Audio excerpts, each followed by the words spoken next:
او یو خبره بلم طالبانو ابي جمره کړې ده، دا هم ډېره خوندوره خبر د طالبانو دې خبرې ته متوجه سئ. دی داسې وایي وی له دې نه بله دا معلومیږي چې انسان په دنیا کې ژوند چې کوي نو دی به طالبانو سبب خالص توکل به نه کوي، څوک به برابري اسباب به برابري، بیا به توکل کوي. ځکه له دې حدیث نبی علیه السلام چې غار حرا ته تله خوراک و ډوډۍ ځان سره وړله که یې نه وړله؟ وړلې. نو خو دا اسباب سو، اسباب به یې ځان سره تیار کړل، بس بیا به د الله عز وجل عبادت شروع کړ. نو له دې نه معلومیږي طالبانو علما وایي له دې نه معلومیږي چې عبادت کوي یو توکل کوي اسباب به برابروي، پس له هغه نه به.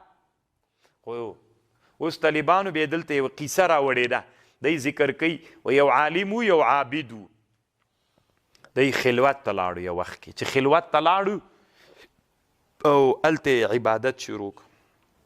ځان سره طالبانو یوه ډوډۍ ویوړله، چې لاړو دا ډوډۍ راواخیستله د بالښت لاندې یې کېښودله، عبادت یې شروع کړ. همداسې پرله پسې ورځې روزه نیوله، ډوډۍ نه خوړله.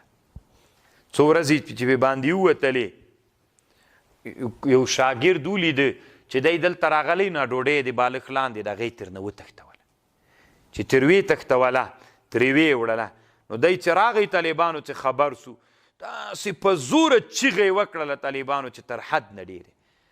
هغه چا چې ډوډۍ تر وړې و هغه پسې یې چیغه وکړله. نو دا نورو خلکو دی ملامت که چې ولې دې چیغه وکړله؟ ډوډۍ دې راوړې وه، خوړله دې هم نه، او اوس چې درنه ویوړه چیغه کوي. وی زه الله زه په دې پوهېږم چې دا څو ورځې ما دلته تیرې کړي، ما ډوډۍ نه ده خوړلې، خو ما له خپل طرف نه سبب برابر کړی. پس له هغه نه چې زه نه یم وږی سوی، الله عز وجل موړ ساتلی یم، دا د الله فضل ده. خو زه چې په کوم شي مکلف یم هغه څوک ده؟ اسباب برابرول دي. ډېره ښه خبر د طالبانو لږ چې عمق کې ورته وګوري، د ما له طرف نه چې زه الله مکلف کړی یم، په څه شي مکلف کړی یم؟ چې اسباب برابر که ما اسباب برابر کړي.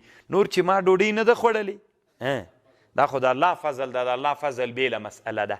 اوس ده چې ما نه ډوډۍ ویوړله د ما سبب ورک سو، زه په څه شي چې مکلف یم هغه سبب برابرول دي. نور چې د الله فضل په ما باندې کېږي، د الله فضل بېله مسئله ده.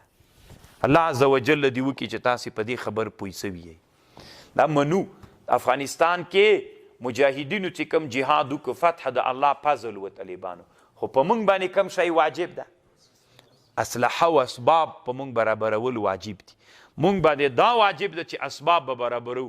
نور دی الله فضل چې موږ ته فتح راولي دا بېله مسئله ده، خو موږ به څوک برابرو؟ اسباب به برابرو طالبانو.